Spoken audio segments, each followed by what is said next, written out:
Muito boa tarde novamente. Dou as boas-vindas ao Dr.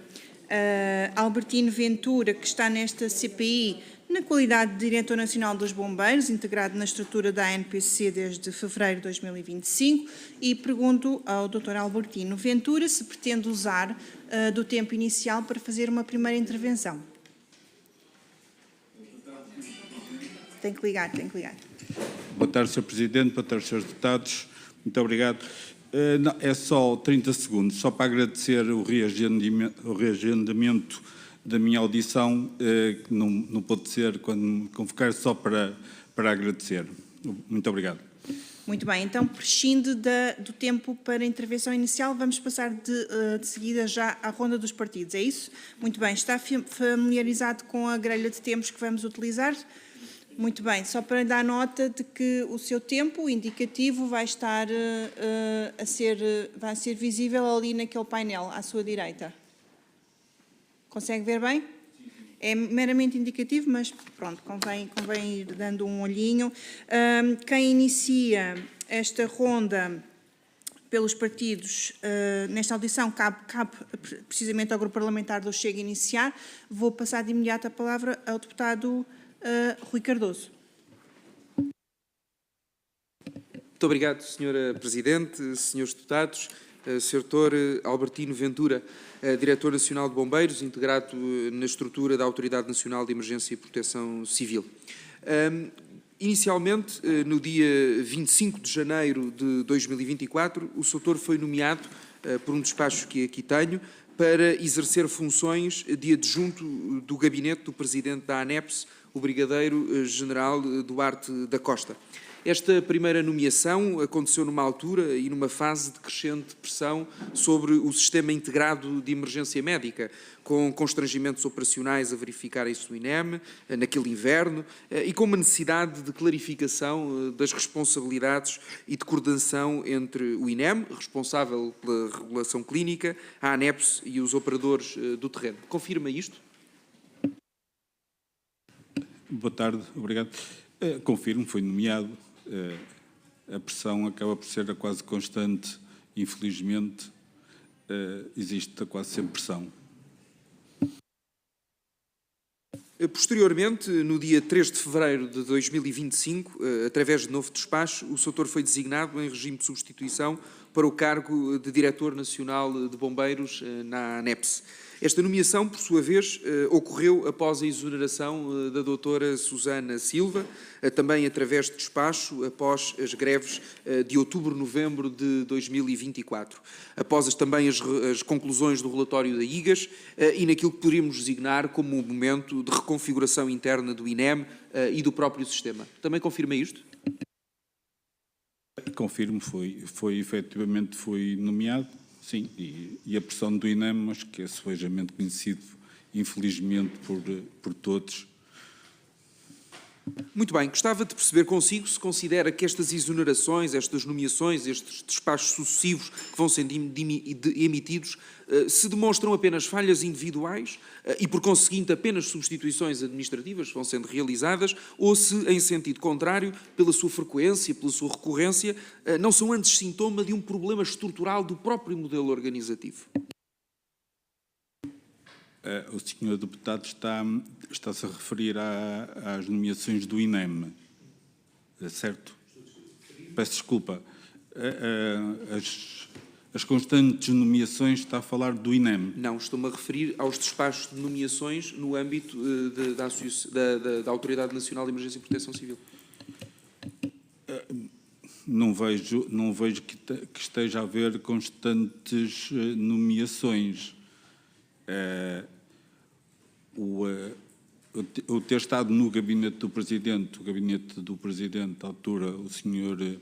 General Duarte Costa, é um gabinete de apoio, e depois, quando fui nomeado para Diretor Nacional de Bombeiros, a engenheira Susana Silva estava no lugar, eu não quero falhar nos tempos, mas há 4, 5 anos.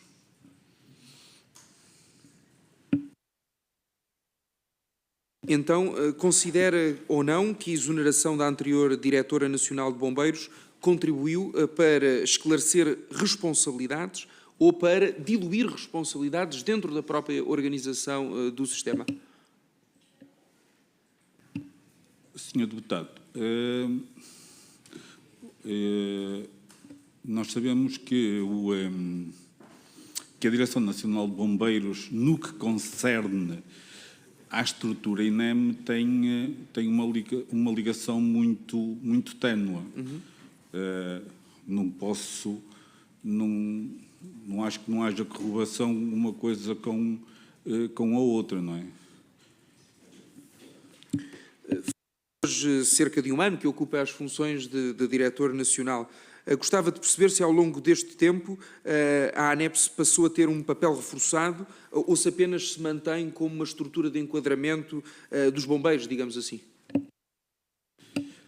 Senhor Deputado, no que concerne a isto, se eu entendi bem a pergunta, efetivamente é público que a ANEPS vive neste momento um período no que concerne à lei orgânica, está para sair uma lei orgânica, portanto, que já foi anunciada que irá sair. E isso por si só, efetivamente, causa alguma instabilidade, digamos assim. Não sei se será a palavra mais adequada, mas, como é óbvio, se vai haver alterações legislativas, há sempre alguma fragilidade no sistema. Pode, então, ajudar-nos a compreender um pouco melhor quais são as suas funções, quais é que são as suas competências e a forma de articulação entre o INEM, a supervisão da capacidade operacional dos bombeiros no âmbito da emergência pré-hospitalar? Pode explicar-nos um pouco melhor quais são as suas atribuições nesta matéria? Senhor Deputado, obrigado pela questão. A atribuição da Direção Nacional de Bombeiros no que concerne à área mais operacional praticamente não é nenhuma. A parte operacional, digamos, está mais tutelada pela estrutura operacional da ANEPS. A Direção Nacional de Bombeiros, no que concerne à parte operacional, não tem ação direta. A parte que a DNV tem em relação ao INEM poderá ser as ações de formação, que mesmo assim é tuteladas pelo próprio INEM, não é as regras são impostas pelo próprio INEM, nem é pela Direção Nacional de Bombeiros. Não sei se consegui responder. Eu confesso, fiquei sem perceber muito bem quais é que são as competências, quais é que são as atribuições, porque uma vez que não tem esta componente da ligação operacional, então ao fim e ao cabo, qual é a sua razão de existência, não é? Para que é que serve, então? Se esta é uma dimensão fundamental, não é? No que concerne, não é, a Direção Nacional de Bombeiros, dentro da Autoridade Nacional de Emergência e Proteção Civil, não tem componente operacional.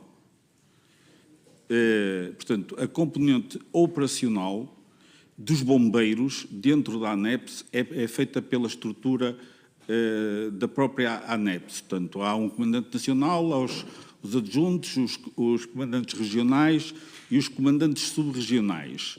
Estes elementos é que coordenam a atividade dos bombeiros no que concerne à parte operacional.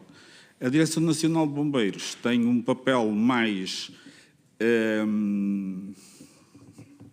administrativo, no que concerne à formação, não é? Aliás, as competências da Direção Nacional de Bombeiros estão explanadas na lei orgânica da autoridade.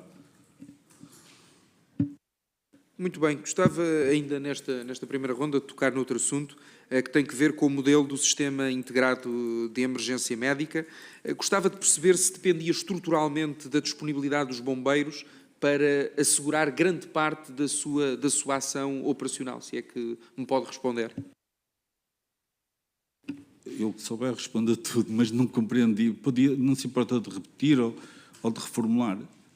Sim, se aquilo que era a capacidade do sistema de emergência médica pré-hospitalar estava em grande parte dependente ou estruturalmente dependente daquilo que era o trabalho das corporações de bombeiros e se isso representava em si próprio uma debilidade do sistema, dado que, enfim, do ponto de vista daquilo que nos tem sido relatado nesta CPI, existiam vulnerabilidades do ponto de vista desta operacionalização. Senhor deputado, sim, é assim, a resposta à emergência médica em Portugal está muito assente nos bombeiros, isso claramente. Tudo que é emergência, tirando a parte policial, digamos assim, em termos de proteção civil, é subejamente conhecido que são os bombeiros, mas não é só na emergência médica, nos incêndios, é transversal, sim. O INEM tem uma estrutura própria, mas no que concerne à capacidade de resposta do INEM, é reduzido, não é? Digamos que os bombeiros e depois a Cruz Vermelha são os parceiros de excelência do INEM. Parceiros de excelência, mas que não têm sido devidamente valorizados e cuja função não tem sido efetivamente valorizada. Sim, a Liga dos Bombeiros Portugueses tem vindo a encetar uma série de reuniões, portanto, isto é público, tem vindo a encetar uma série de reuniões com o senhor Presidente do INEM para valorizar este trabalho que é desenvolvido pelos bombeiros. Tem ideia do valor que está em dívida às corporações de bombeiros por parte das instituições públicas? É que o Dr. António Nunes, numa audição que aqui realizou nesta comissão de inquérito, falou em valores de 33 milhões de euros, que são números absolutamente assustadores e com impacto muito significativo, e que era importante perceber se o Sr. enquanto Diretor Nacional de Bombeiros, tem noção desta dimensão. Para terminar, termino já, Sra. Presidente, e se estas vulnerabilidades impactam também naquilo que é a vida direta das comunidades e também do socorro que é prestado. Senhor deputado, eu concordo com aquilo que diz. No que concerne a valores, e eu não tenho valores presentes, porque não passam por mim, mas acomodo qualquer valor que me dê. Portanto, também há aqui uma área muito flutuante, não é? Muito dinâmica, não é? Basta o INEM ou outra instituição qualquer não pagar um mês ou 2 meses para os valores se tornarem abismais. E é óbvio, como em nossas casas, se não houver o retorno financeiro devido, que qualquer instituição tem dificuldades depois no dia-a-dia para gerir. Tem vencimentos para pagar, tem os compromissos com os fornecedores, e é óbvio que isso é limitativo, não é?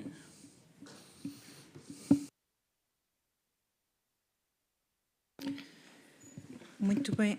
Vamos então passar ao grupo parlamentar seguinte, do Partido Socialista, André Rijo. 4 minutos, faça favor. Muito obrigado, Sra. Presidente. Dr. Albertino Ventura, tive a oportunidade de consultar a sua nota curricular, publicada no Diário da República, e verifiquei que Vossa Excelência tem mestrado em Gestores de Emergência e Socorro, pós-graduação em Proteção Civil, pós-graduação em Gestores de Emergência e Socorro e licenciatura em Segurança Comunitária. Doutor, a primeira pergunta que queria fazer é como é que avalia o facto de o atual Governo da AD, no seu Plano de Emergência e Transformação da Saúde, ter omitido um eixo específico para tratar da emergência pré-hospitalar e o INEM?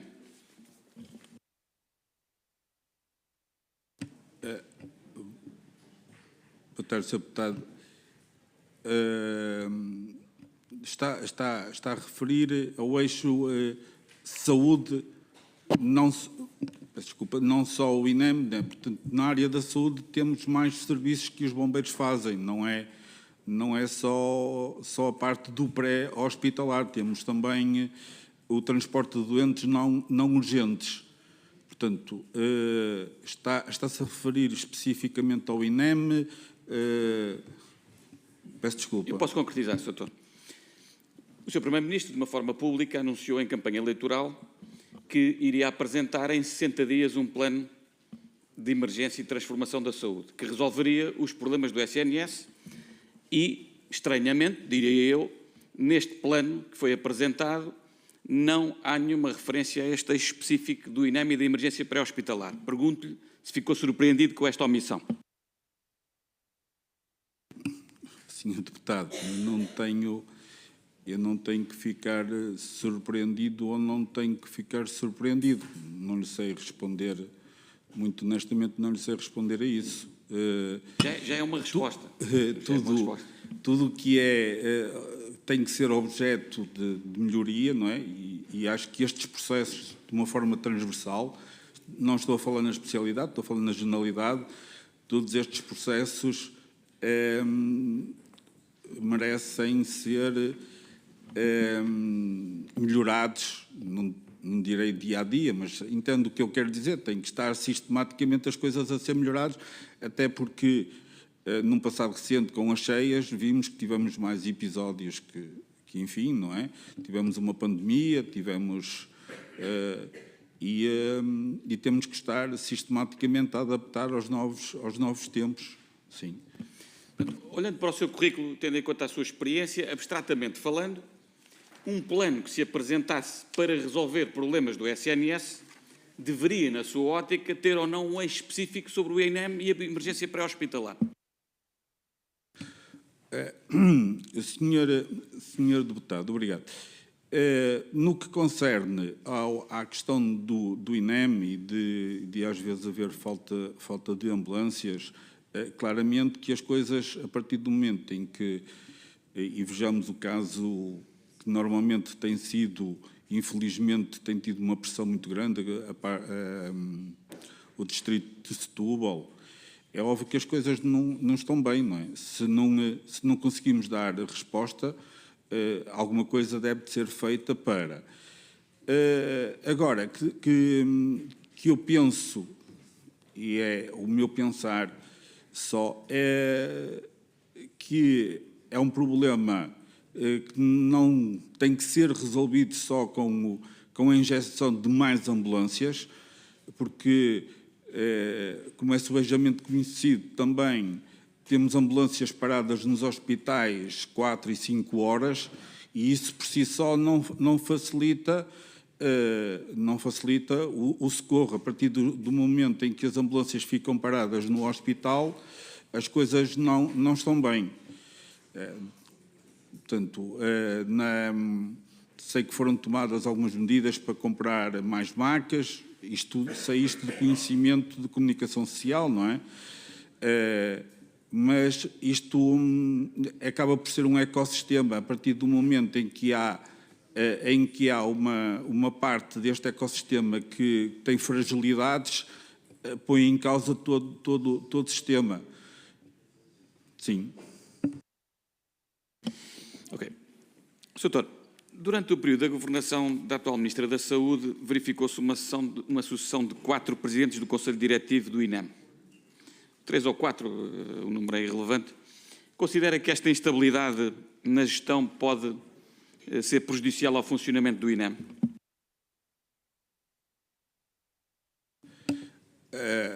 Sr. Deputado, se há constantemente alteração de pessoas, sim, não cria estabilidade em qualquer sistema, seja ele qual for.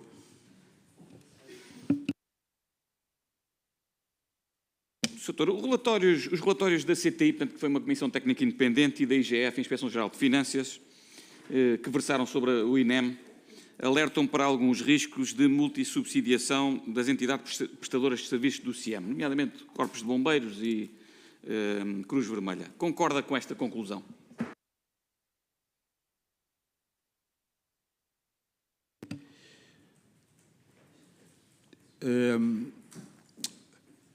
Eu penso, como estava a dizer há pouco, acho que todos os processos têm que ser dinâmicos e precisam de ser melhorados. De uma forma geral, voltando na generalidade, eu penso que sim, todos os processos precisam de ser melhorados e precisam de ser adaptados ao tempo. Se calhar estamos ainda com processos que já deveriam ter sido alterados ou melhorados, digamos assim, não sei, alterados, melhorados, para uma maior eficácia e eficiência. Agora, especificamente sobre casos concretos, não sei responder.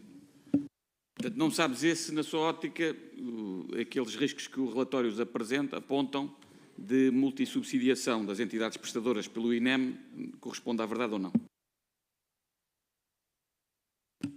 Não sei responder. Ok. Sr. Doutor, que avaliação faz do modelo de triagem utilizado no CODU? E, sobretudo, uma alteração recente que foi levada a cabo precisamente num período coincidente com a elevada procura sazonal, no pico da gripe. Senhor Deputado, como eu disse há pouco, eu não tenho interferência na parte operacional. Eu não... Foi alterado, há pessoas que dizem que efetivamente melhorou, outras que piorou, mas efetivamente eu não tenho argumentos, digamos assim, para dizer que se está melhor, se está pior. Portanto, eu não sou a pessoa mais habilitada para responder a essa parte mais operacional. Ok. Sr. Doutor, é do conhecimento que o Governo se encontra a trabalhar numa nova lei orgânica do INEM. Pergunto se já houve algum contacto da tutela no sentido de serem apresentados contributos à ANEP sobre esta matéria. Senhor Deputado, exato. A ANEP não consigo responder. A Direção Nacional de Bombeiros, não. À data de hoje, nenhum contacto da tutela sobre a alteração à lei orgânica do INEM. É isso? Senhor Deputado, a ANEPS não sei, ok? Porque a ANEPS tem vários... À Direção Nacional dos Bombeiros, junto da ANEP. Sim, a Direção Nacional de Bombeiros, não. Acha possível que a ANEP tenha sido contactada sem o Diretor Nacional de Bombeiros pronunciar sobre esta matéria? Pergunto. Não. A Direção Nacional de Bombeiros não teve intervenção nenhuma, não me chegou pedido nenhum. Agora, não sei se houve algum pedido. É como lhe disse, a questão da estrutura operacional no que concerne à resposta poderá ter dito alguma coisa, não faço ideia, não sei responder. Direção Nacional de Bombeiros, não foi pedido qualquer tipo de contributo, Sr. Doutor. Ok, obrigado. Sr. Doutor, considera que a Direção Executiva do SNS tem tido uma intervenção suficiente na articulação entre estruturas do SNS, nomeadamente para mitigar a retenção de macas, que já falou aí um pouco sobre essa matéria, e melhorar os fluxos assistenciais? Como avalia em concreto a intervenção da Direção Executiva do SNS nesta matéria? Sr. Deputado, isso é uma pergunta difícil. Nós sabemos que o que eu lhe sei responder é o que tem vindo a acontecer ao longo do tempo, que há aqui uma grande dificuldade do Serviço Nacional de Saúde no que concerne à emergência pré-hospitalar, em algumas situações dar uma cabal resposta às solicitações.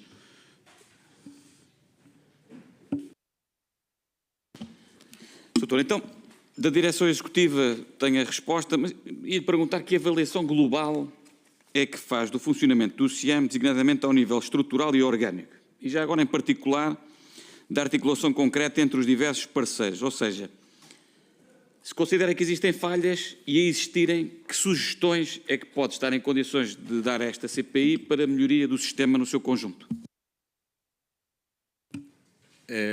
Senhor Deputado, de uma forma geral, no que concerne à parte operacional, parece-me que as coisas correm relativamente bem. O feedback que eu vou ouvindo, e até mais pela comunicação social e por uma outra conversa, tem a ver com a retenção, portanto, dentro do hospital, na área da urgência, portanto, no serviço de urgência, de demorarem muito as ambulâncias paradas no serviço de urgência. Agora, de uma forma geral, parece-me que o que temos que melhorar é o serviço de urgência. Também me parece, utilizando uma terminologia que até acho que é o Sr. Presidente da Liga, que diz que quando se passa para o primeiro andar as coisas até parece que funcionam bem, é só ali a questão de retenção de doentes na própria urgência, é que provoca mais constrangimentos. Agora, se depois me pergunta, será por falta de médicos, será por falta de macas, pronto, aí tem que ser alguém ligado ao hospital a responder, aos hospitais, não é? Segundo o que percebo da resposta do Sr. Doutor, que agradeço, então, nós não temos nenhum problema operacional, portanto, a nível da resposta do CODU e do encaminhamento dos quartéis de bombeiros e da Cruz Vermelha como principais prestadores de serviços, as coisas correm bem.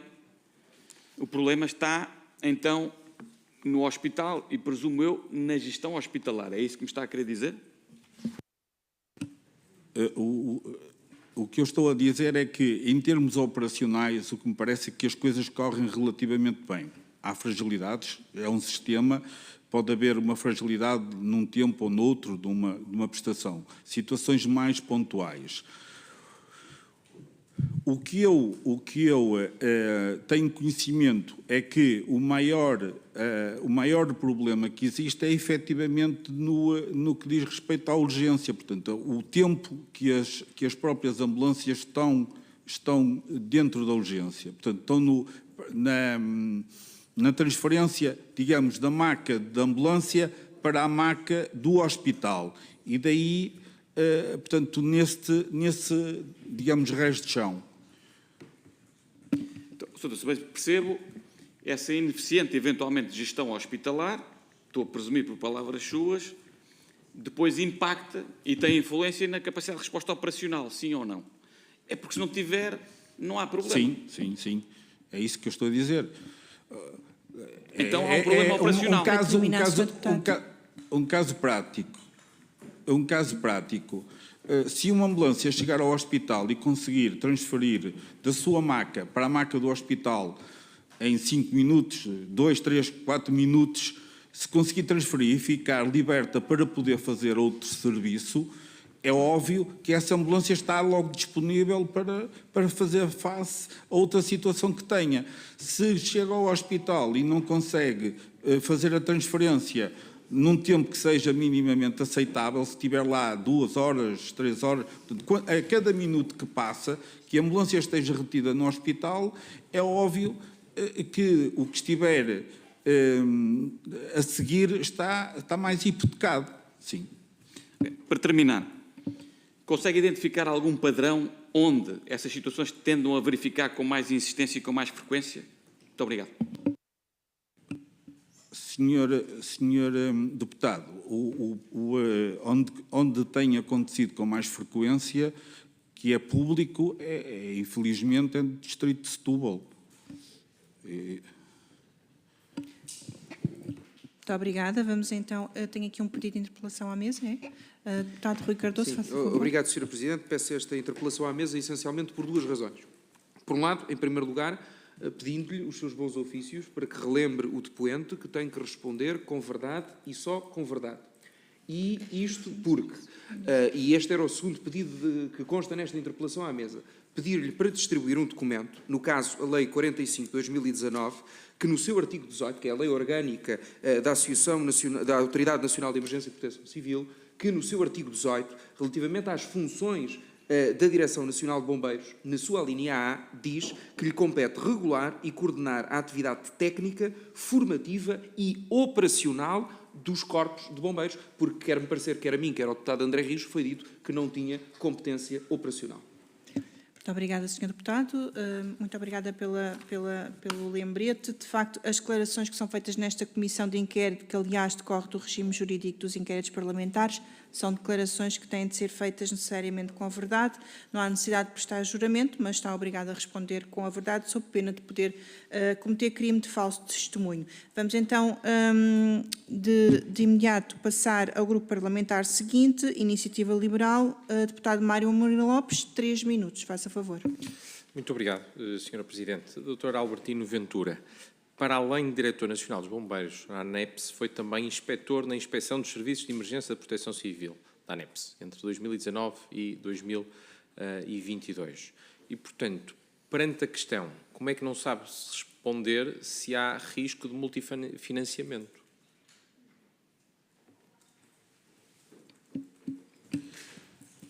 Obrigado, Sr. Deputado. Eu não disse que não havia risco. Eu disse... responder. Eu não disse, portanto, eu não sei se fui mal interpretado. Eu não disse que havia risco. Aliás, eu disse que os processos são dinâmicos e que precisam, efetivamente, de ser reajustados sistematicamente. Existe risco, sim. Existe esse risco, sim.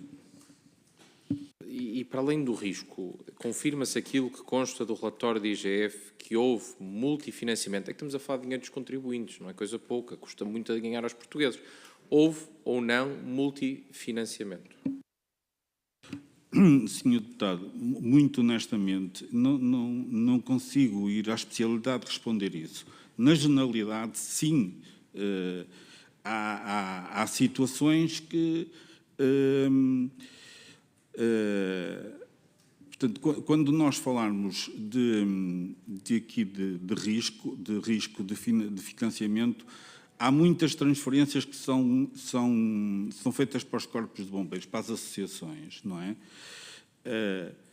Umas poderão ter mais risco do que outras. Não sei especificamente de que é que poderá estar. Nós temos, por exemplo, a questão do TECIR, em que há pagamentos pelos serviços prestados, pelos danos, pelas avarias dos veículos. Portanto, aí estamos a falar que o risco pode aumentar mais do que noutras áreas. Mas o risco existe, sim. Deixe-me concretizar o que é que significa o risco de multifinanciamento. É, por exemplo, haver uma prestação que dá origem não a um pagamento, mas a mais do que um pagamento, porque a entidade competente que procede aos pagamentos não confere e não percebe se aquilo já foi pago ou não. Isto acontece? Senhor Deputado, é que eu posso estar com uma linha de raciocínio, se o deputado estar com outra, e depois, por isso é que a minha resposta poderá não ir ao encontro do que aquilo que diz. Por exemplo, um certo e determinado bombeiro está num certo teatro de operações e a Câmara Municipal, por exemplo, pagou a refeição desse bombeiro. Se a associação, no meio de tudo, não estou a dizer que está a acontecer, a autoridade depois também pagar essa refeição, efetivamente, digamos que recebeu por dois lados, sim. Agora, se isso é prática corrente, não é. Agora, que pode acontecer, pode acontecer. Não sei se era isto que estava... Também era isso. Quem é que fiscaliza isso, então?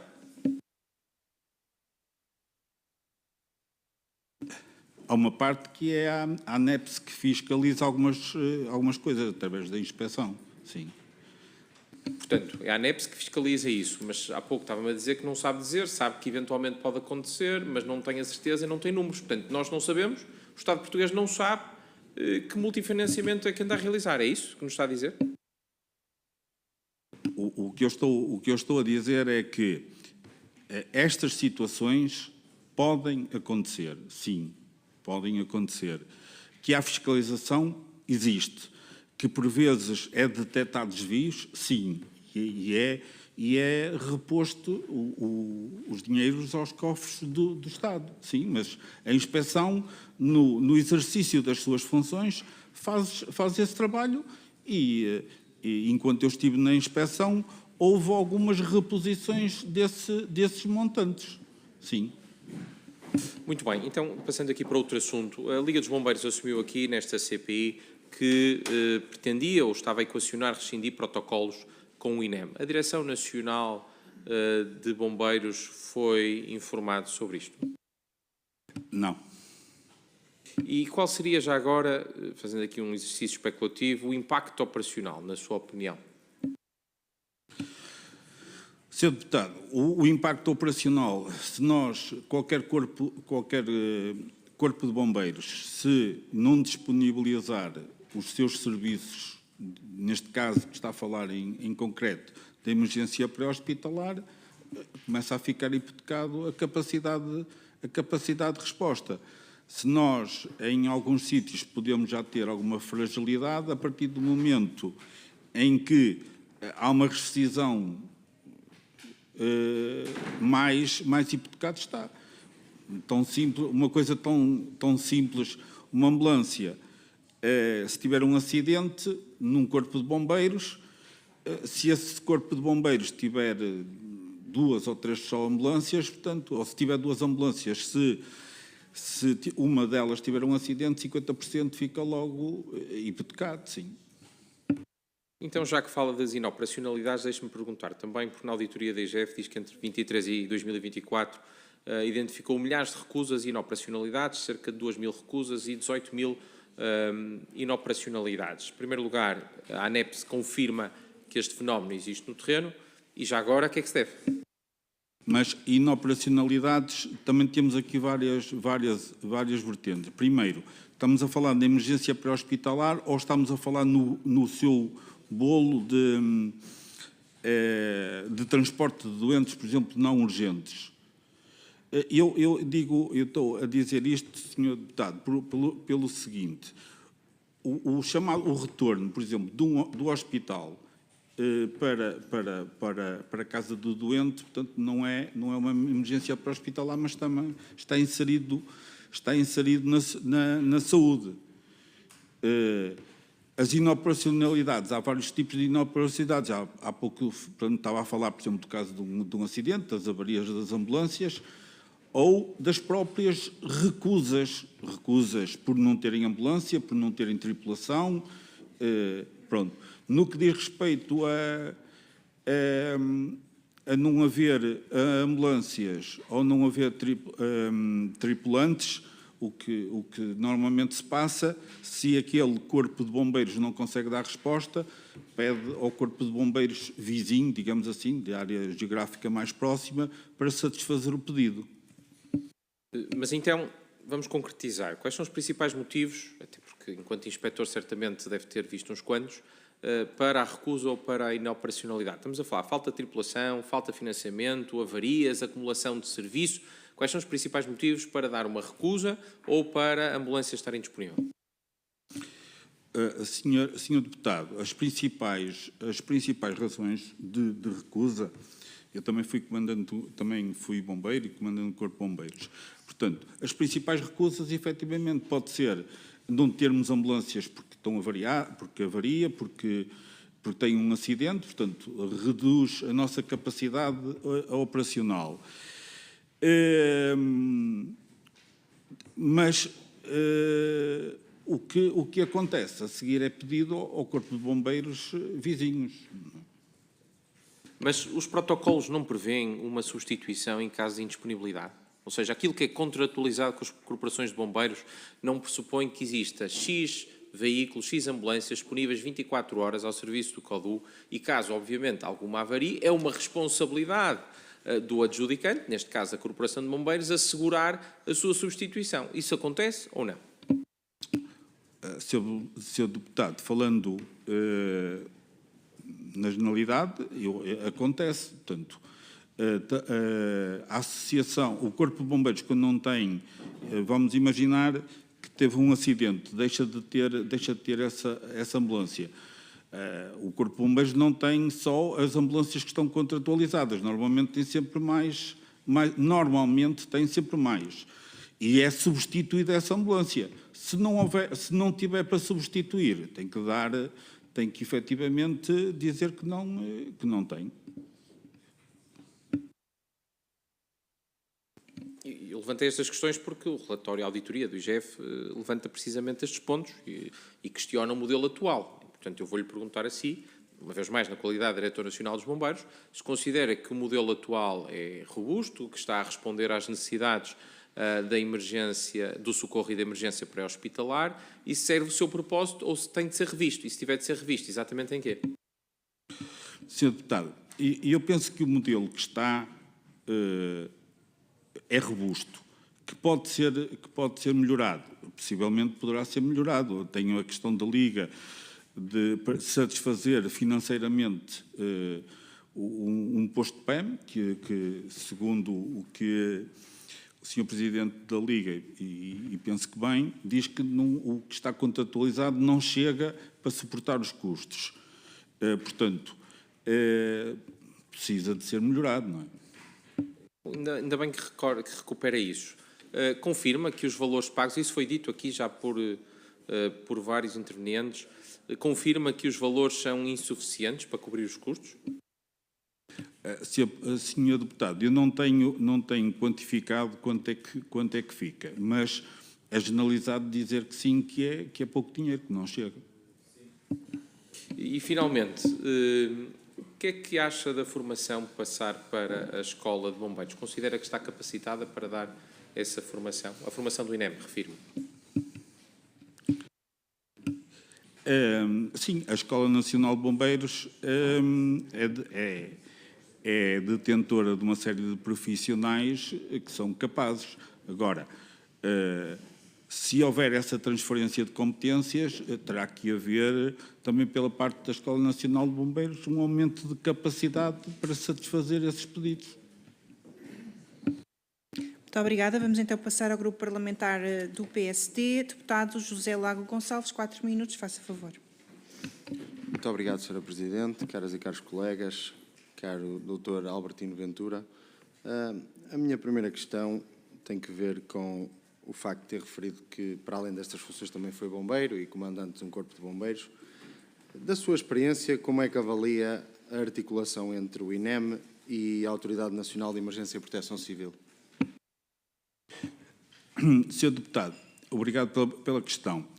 Como disse há pouco, em traços gerais, a Direção Nacional de Bombeiros e há pouco o Sr. Deputado Rui Cardoso disse que está aqui escrito que tem formativo, portanto, a Direção Nacional de Bombeiros regula, coordena a atividade formativa e operacional dos corpos de bombeiros. Mas esta parte operacional que está aqui não tem nada a ver a parte operacional no que diz respeito à resposta. A Direção Nacional de Bombeiros, no que concerne à resposta, não tem intervenção. A ANEPS tem intervenção através da sua estrutura operacional.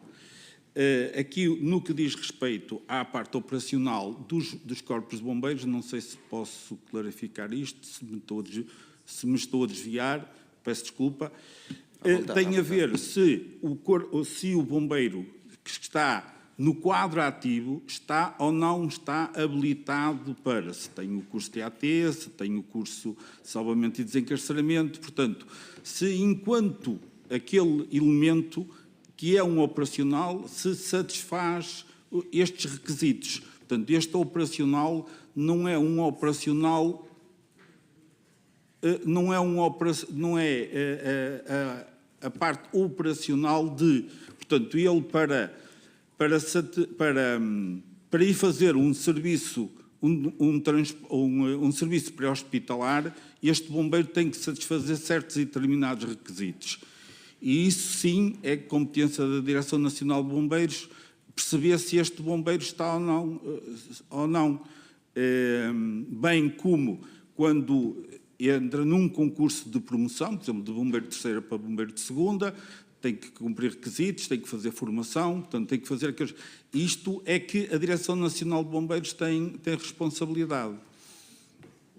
Muito obrigado. Uma das outras responsabilidades que decorre do Decreto-Lei 45 de 2019, que o meu ilustre colega teve a oportunidade de citar, determina que a Direção Nacional de Bombeiros também deve manter atualizada a inventariação dos meios operacionais das associações humanitárias de bombeiros voluntários. E a minha pergunta é se, a quando da sua chegada ao cargo de Diretor Nacional de Bombeiros, se essa inventariação dos meios operacionais estava assegurada. Obrigado pela pergunta, senhor. A inventariação dos meios operacionais no que concerne a veículos está sempre... Há um programa informático que se chama SAD, o Sistema de Apoio à Decisão da Autoridade, de que cada corpo de bombeiros, quando adquire um veículo, é colocado, é feito o registro nessa plataforma para depois estar disponível para fazer o serviço que lhe é confiado, se for um veículo de combate a incêndios, se for uma ambulância. Portanto, os veículos estão inseridos nessa plataforma e a qualquer momento chegamos a essa plataforma e conseguimos verificar quais são os veículos que essa associação tem. Muito obrigado. E como é que vê a evolução na última década dos números em relação às associações humanitárias de bombeiros? Na última década, como é que vê a evolução desses números em termos de meios operacionais? Obrigado, Sr. Deputado. Em traços gerais, tem havido uma evolução significativa. Não é o desejável, não é o desejável. O parque automóvel dos bombeiros, uma vez mais, de uma forma geral, está um pouco envelhecida. Por exemplo, no que concerne às ambulâncias, será um parque muito mais recente. Mas se fala no global do Corpo de Bombeiros, sim, está envelhecido. Os veículos de combate, essencialmente de combate a incêndio, são veículos extremamente caros e que não são fáceis das associações adquirirem.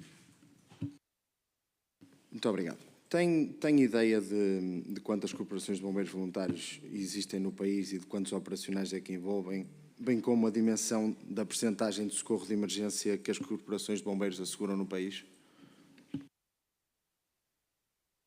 Existem 412 associações de bombeiros voluntários. Existem cerca de 30 mil operacionais. E estes 30 mil operacionais estão divididos também por diversas áreas, enquanto aqui há bombeiros que conseguem satisfazer várias áreas de intervenção, outros estão dedicados a áreas muito específicas, como, por exemplo, mergulho, estão dedicados a áreas muito específicas, até mesmo no que diz respeito ao pré-hospitalar. Nós temos bombeiros chamados bombeiros especialistas que podem estar só dedicados à área do pré-hospitalar.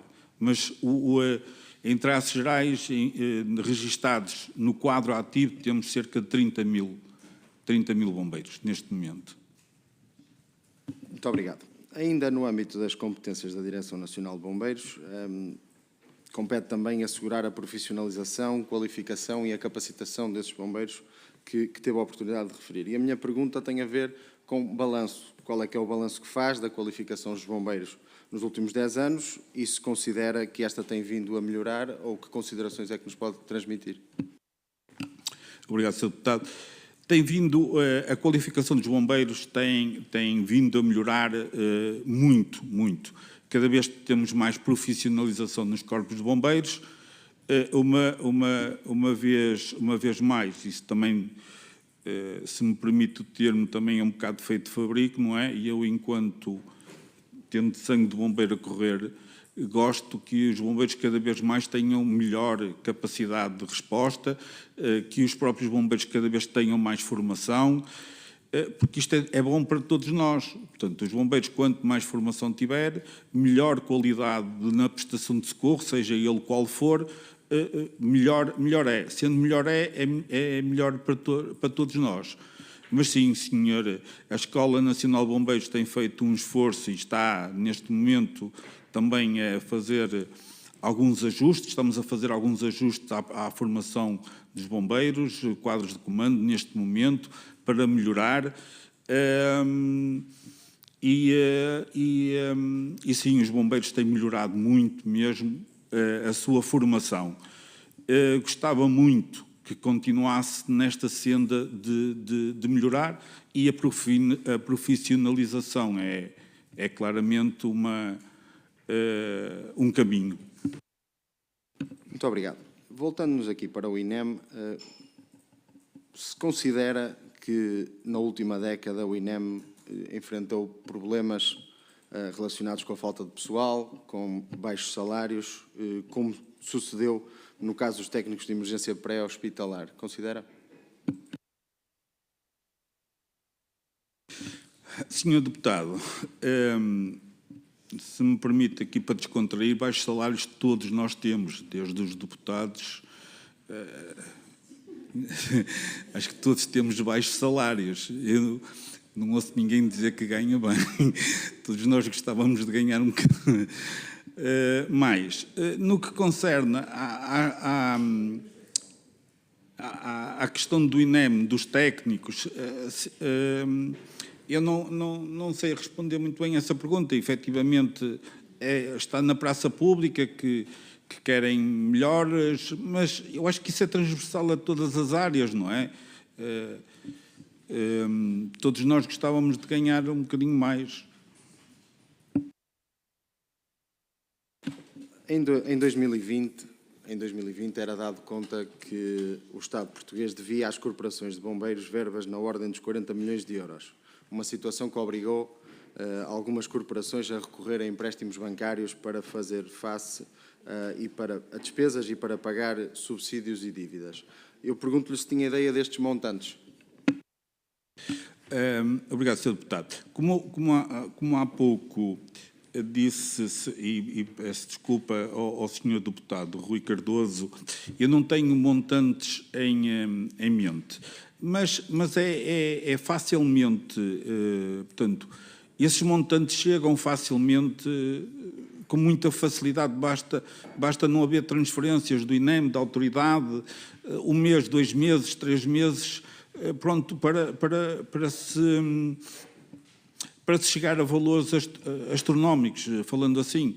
Nós, nesta situação deste evento, por exemplo, das condições meteorológicas adversas no que concerne a estes últimos dias, isto fez com que a atividade operacional dos corpos de bombeiros aumentasse exponencialmente, e isso faz o movimento dos veículos na rua, combustível, a alimentação que falei há pouco, tudo que está inerente a estas estruturas estarem na prestação de socorro, faz aumentar a dívida. Portanto, a dívida, isto é, os valores. Portanto, facilmente chegamos a valores astronómicos com muita facilidade. Tem ideia da grandeza dos encargos financeiros que o transporte de emergência representa para as corporações de bombeiros voluntários?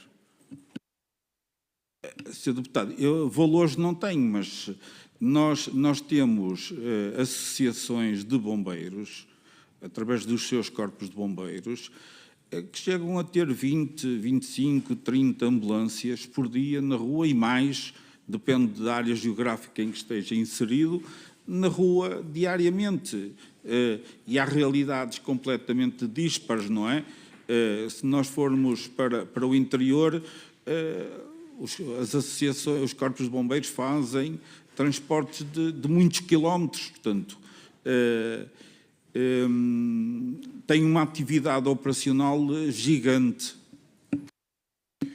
Muito bem, e, portanto, considera que, à data em que eu lhe falei, em 2020, o facto de haver uma dívida no valor de 40 milhões de euros em relação às corporações de bombeiros, se isto podia traduzir-se num impacto negativo no transporte de emergência que era assegurado pelas corporações de bombeiros voluntários, mesmo que essas dívidas não estivessem relacionadas com essa atividade. Senhor Deputado, obrigado. Eu vou responder no geral. Qualquer organização que tenha que não receba passa a ter dificuldades, umas mais, outras... Peço desculpa, perdão. Outras mais, outras menos, depende da própria capacidade dessa associação, não é?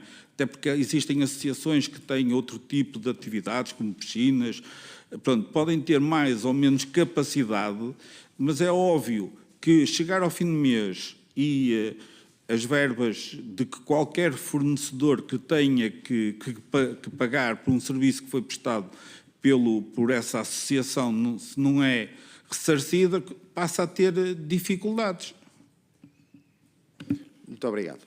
Uma outra competência da Direção Nacional de Bombeiros é elaborar a proposta de orçamento da ANEPS, consignada à atuação dos corpos de bombeiros e acompanhar a respectiva execução.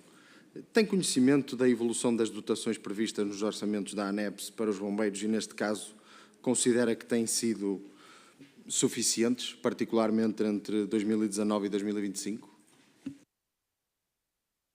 Senhor Deputado, no que concerne ao orçamento, na ANEP só existe um orçamento. A Direção Nacional de Bombeiros não tem muita matéria, a evolução, tem havido evolução. De que ano é que estava a falar? Peço desculpa. Entre 2019 e 2025, 26. 2019 já não tenho. Tenho aqui a partir de 2022, estávamos com 29 milhões e 700 mil, 31. Neste momento estamos com 37 milhões. Agora, se chega? Não. Não chega. Muito bem. No final de 2024, o INEM e a Liga dos Bombeiros Portugueses assinaram um protocolo de cooperação. Recorda-se? Têm assinado. Não passa por mim, mas sim, têm assinado. Pronto. Produziu efeitos a partir de 2025, previa medidas de reforço da cooperação no transporte pré-hospitalar de doentes urgentes, dentre os quais destacamos um aumento de 20% da comparticipação financeira às corporações de bombeiros.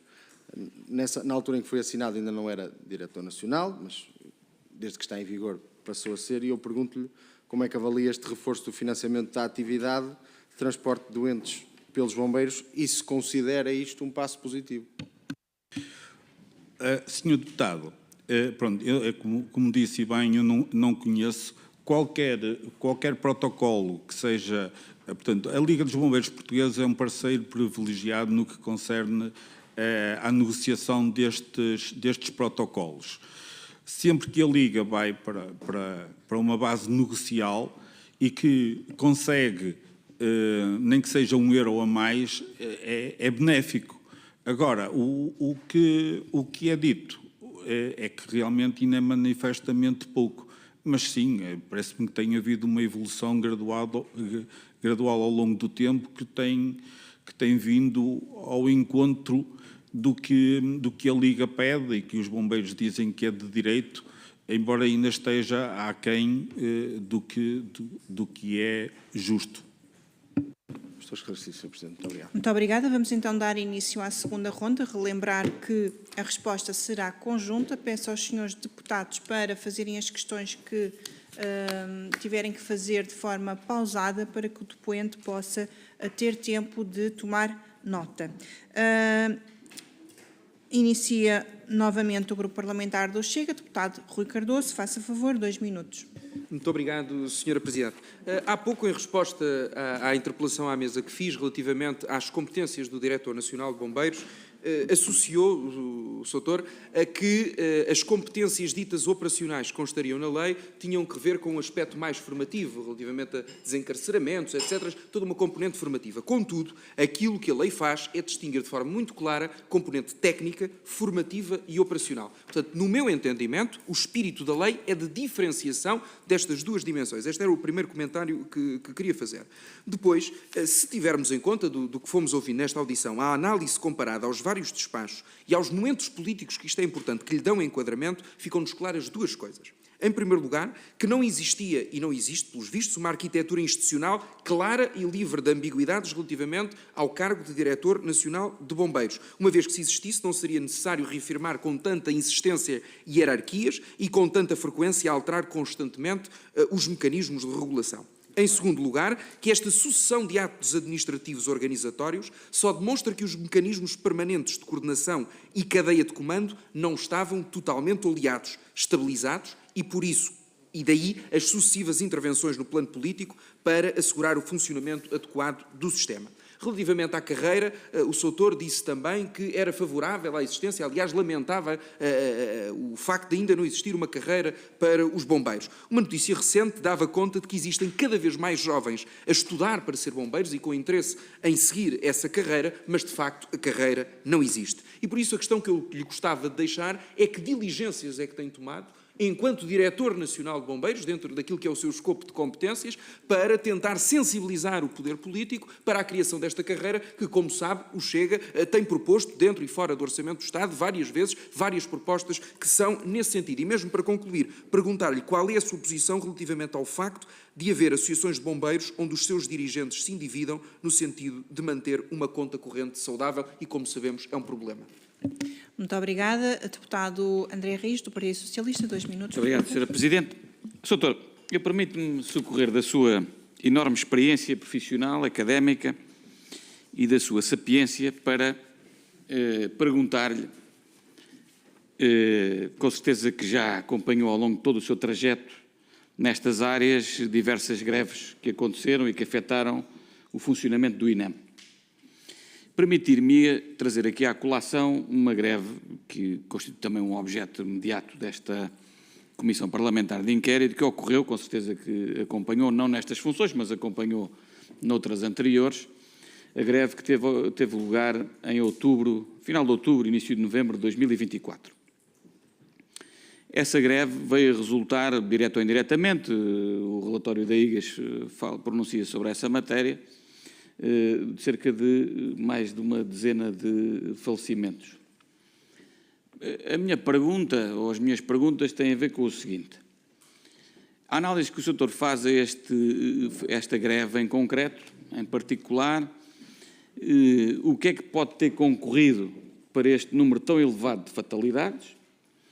Se este número elevado de fatalidades esteve paralelo na história do INEM noutras greves que afetaram o seu funcionamento, direto ou indiretamente, e se não se recorda de outras greves que tenham tido este impacto, o que é que poderá ter concorrido para que este resultado tenha acontecido tão drasticamente? Isto é, se houve aqui alguma omissão que seja do seu conhecimento por parte da tutela ou da própria Conselho Diretivo do INEM naquilo que foi a promoção de serviços mínimos e da organização de escalas de serviço em função de um pré-aviso de greve que tudo leva a crer que seguiu os trâmites legais para a convocação de greves desta natureza. Muito obrigado.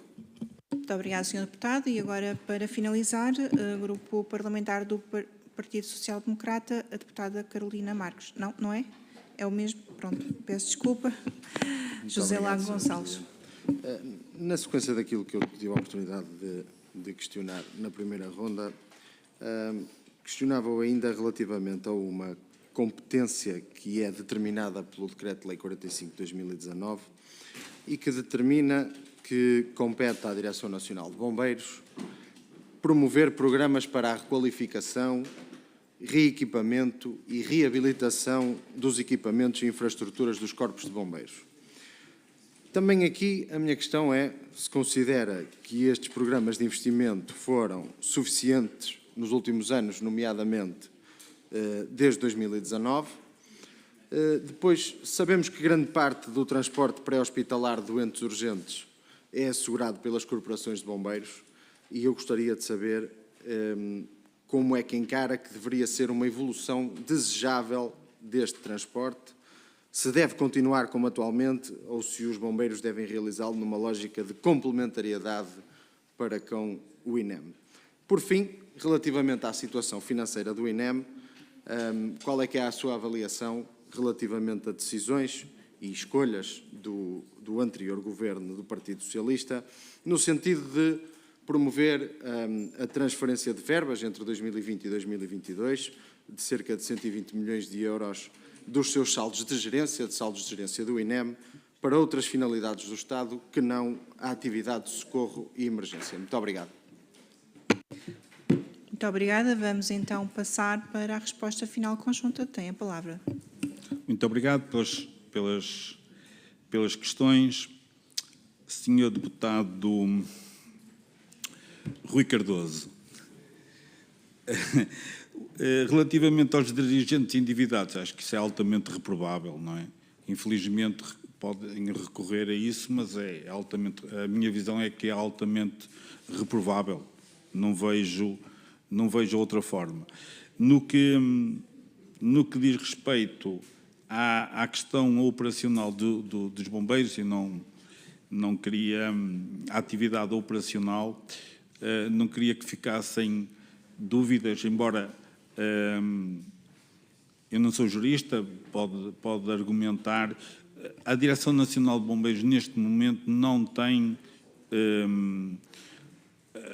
ação na gestão operacional do dia-a-dia, na ativação de meios dos corpos de bombeiros. A carreira, no que diz respeito à carreira dos bombeiros, o que é que está a acontecer? Sabe-se que está a haver reuniões conjuntas com a Liga numa tentativa de se fazer uma carreira de bombeiros. Vamos aguardar a ver se sai, se não sai, mas está a ser feito um trabalho nesse desidrato, sim. Senhor Deputado Rijo, as greves não efetivamente põem em causa a capacidade de resposta de qualquer organização. Se teve impacto, se isso decorreu mortes por causa disso ou não sei responder, como deve de poder imaginar, mas se nós, em traços gerais, dizemos que a capacidade de resposta no dia-a-dia, por vezes, pode estar ligeiramente hipotecada, a partir do momento em que há uma greve, é óbvio que põe em causa a capacidade de resposta de qualquer instituição. No que diz respeito, eu penso que também foi o Sr. Deputado José Gonçalves, sobre a questão do reequipamento. Tem havido, no PRR e agora com o 2030, tem havido alguns reequipamentos para os corpos de bombeiros. Tem havido uma evolução positiva, mas claramente tem que haver muito mais. Tem que haver mais investimento, efetivamente, nesta área. E isso é notório quando os veículos está consignado que deviam ter a vida útil e ao fim dessa vida útil deveriam de ser deixar de estar no ativo. Sendo certo que também é transversal sabermos que existem muitas associações que vão ao mercado de importados adquirir veículos precisamente para colmatar estas fragilidades. No que diz respeito aos 120 milhões de euros, eu não sei responder, acho que foi realocado para outro fim, mas eu não sei responder a isso. foi uma necessidade, provavelmente, de altura, que não sei. Não sei, na altura sei que teve a ver com o Covid, mas é isto que me apraz dizer. Muito obrigada. Dou então por terminada esta audição. Não tenho aqui sinalizado mais nenhum pedido. Penso que todas as perguntas foram respondidas. Portanto, dou por terminada esta audição, agradecendo o facto de ter demonstrado disponibilidade para vir até nós. Muito obrigada e bom regresso. Senhores deputados, vamos fazer uma pausa até à próxima depoente chegar, sendo que, se chegar com alguma antecedência, vamos tentar antecipar o máximo que conseguirmos, está bem? Portanto, não se afastem.